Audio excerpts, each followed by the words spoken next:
Hola, clase. Last big project of the year here at PR16A trip. So you're going to plan yourself a trip to Spain or a trip to Mexico, your choice, according to the directions here. So we're going to have you flying there, staying at a hotel, visiting a second city for a short period of time, and coming home. So let's start out by pulling up the trip document, and that's where we begin. So I'm going to show you the Mexico trip. You can do either one. It makes no difference whatsoever.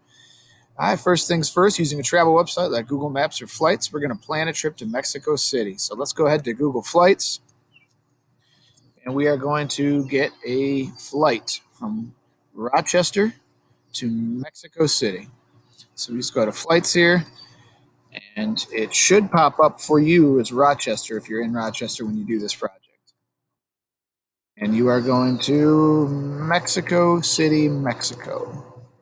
All right, the travel dates, according to our sheet, is June 23rd to June 30th. And search. All right, what pops up here, if you've never searched for flights before, which many of you have not, is departing flights for you to get on. So all you have to do is look through and pick one that you would actually get on. Is 6:30 in the morning too early for you? Well, maybe you should pick a different one. Are you too cheap to pay the high level prices that come from some of these later flights that are nice? Well, pick a cheap one that comes earlier on. I'm pretty cheap and I like early flights, so I'm going to go with one of those early ones here. And I'll try this one. So now I pick a flight to return home on. So this is the flight that you're going to return home on June 30th. And again, it's up to you, but keep in mind that the price changes as you change trips.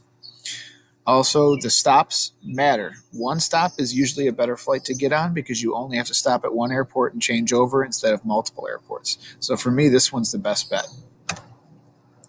All right, now that I have this information, I have my total price and I have all the info about the flights that I can drop down and use. So what I'm going to do is I'm going to fill my sheet in.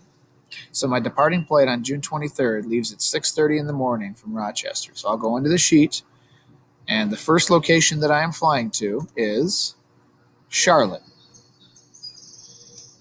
So I type in Charlotte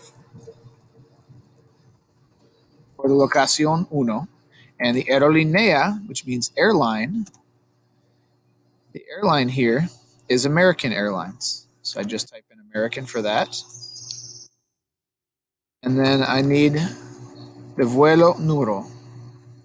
So the número de vuelo would be the number of the flight, aka the flight number. So the flight number for this first flight, American Economy on Canadair RJ900, the number is AA 5475. 5475. And I put that here. All right. Salida. If you know your vocab, that means departure. So when do we depart from Rochester? 6:30 in the morning. We arrive at 8:27. So my departure is 6:30. My arrival is once again 8:27.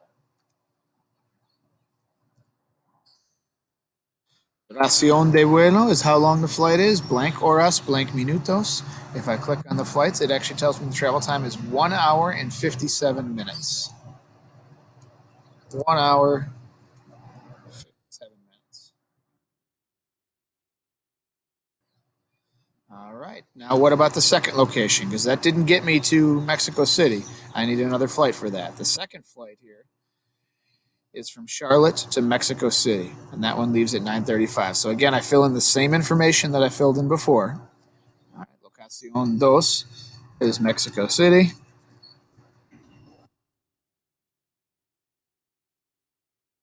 And I check all the information as before. The airline for this one is again American Airlines, flight number 1863.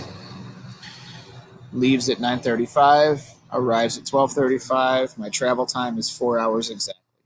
Fill in that information in your chart, and then you can move on to the second part.